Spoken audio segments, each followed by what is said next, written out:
ఆపదామపహర్తారం దాతారం సర్వసంపదాం లోకాభిరామం శ్రీరామం భూయో భూయో నమామ్యహం. అర్చన చేయించండి. అలాగేనమ్మా. పక్షం రోజుల్లో పెళ్లికి ముహూర్తం కదా. అవునండి. శుభం భూయాత్. గోత్రనామాలు చెప్పండి. పైడిపాల గోత్రం. పైడిపాల గోత్రోద్భవస్య అరవిందు నామదేశ్య సుజాత నామదేశ్య అస్య యజమానస్య సహ కుటుంబానాం క్షేమస్థైర్య ధైర్య వీర్య విజయాభైరారోగ్య ఐశ్వర్యాభివృద్ధ్యర్థం ఆనంద కర్పూర మంగళ నీరాజనం దర్శయామి. కర్పూర మంగళ నీరాజనం దర్శయామి. నమస్కరోమి. హరిద్ర కుంకుమ విలేపనం సమర్పయామి. మనోవాంఛాబల సిద్ధిరస్తు ఆయురారోగ్య సిద్ధిరస్తు త్రయస్త్రీం శతకోటి పరివార దేవత అనుగ్రహ కరుణా కటాక్ష సిద్ధిరస్తు.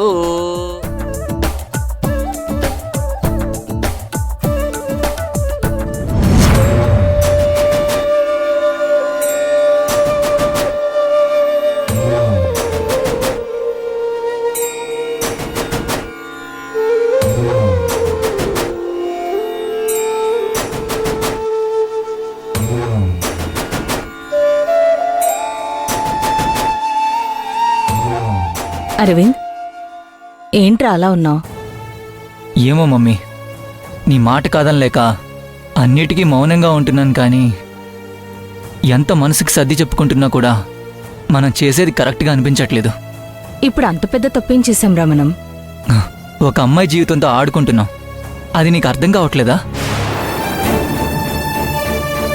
అవును మమ్మీ, నేను ఎలాగో చనిపోతాను. అదే ఈ పెళ్లి జరిగాక చనిపోతే అనవసరంగా ఆ అమ్మాయి విడో అవుతుంది. నా వల్ల తన జీవితం అంతా పాడైపోతుంది.